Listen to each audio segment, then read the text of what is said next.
எதிராக எழுதுகிற எல்லா ஆயுதங்கள் வாய்க்காமல் போகும் என்று நான் கட்டளை எடுக்கிறேன்.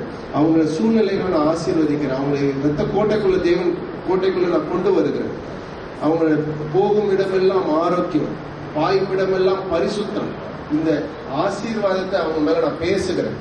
அவங்க வாயிலிருந்து வருகிற ஒவ்வொரு வார்த்தையும் ஜீவ நதியாக ஒவ்வொரு இருதயத்திலும் பாய்ந்து செல்வதாக, அதை கேட்கிற மக்களுடைய காதுகள், மக்களுடைய இருதயம் மாற்றப்படுவதாக, அவங்களுடைய சூழ்நிலைகளை, அவங்களை சுற்றியுள்ள மக்களுடைய இருதயம் இப்பொழுதே பண்படுத்தப்பட்டு ரெடியாக இருப்பதாக.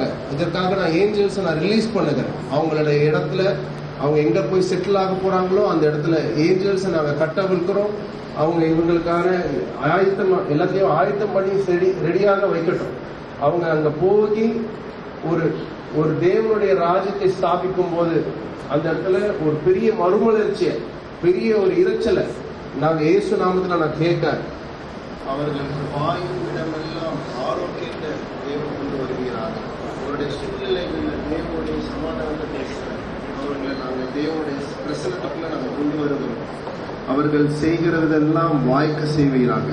அவங்க எங்கெல்லாம் செல்லுகிறாங்களோ அந்த இடம் அது ஒரு பாலைவனமாக இருந்தாலும் அது ஒரு பயிர் நிலமாக மாறுவதாக, ஒரு ஏரிய தோட்டமாக மாறுவதாக, அவர்கள் மூலமாக அந்த இடத்துக்கு ஒரு ஆசீர்வாதம், ஒரு க்ஷேமம் அந்த இடத்துக்கு அவங்களை குறித்து மற்றவங்களுக்கு யாருக்காவது வெளிப்பாடு கிடைச்சா ஷேர் பண்ணலாம்.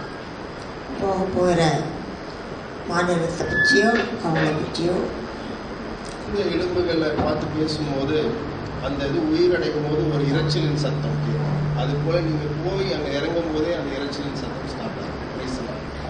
1வது அதிகாரம் 8வது வசனம், நீ அவர்களுக்கு பயப்பட வேண்டாம், உன்னை காக்கும்படி நான் உன்னோடு கூட இருக்கிறேன்.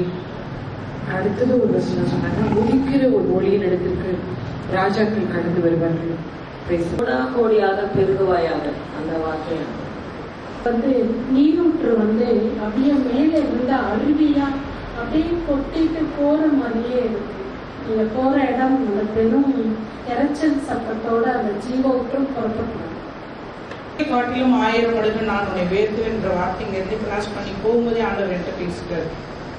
பிரதர் பாயும் சொல்லும் போதே பால் நிலத்தின் பயிர் நிலைமை ஆக்குவேன், அப்படியே மாத்திடுவேன். அந்த இடம் நீங்க போகும்போது ஒரு வனாந்தரமா இருக்கும், அது வயல்வெளியா மாறிடும் அப்படின்றதான்.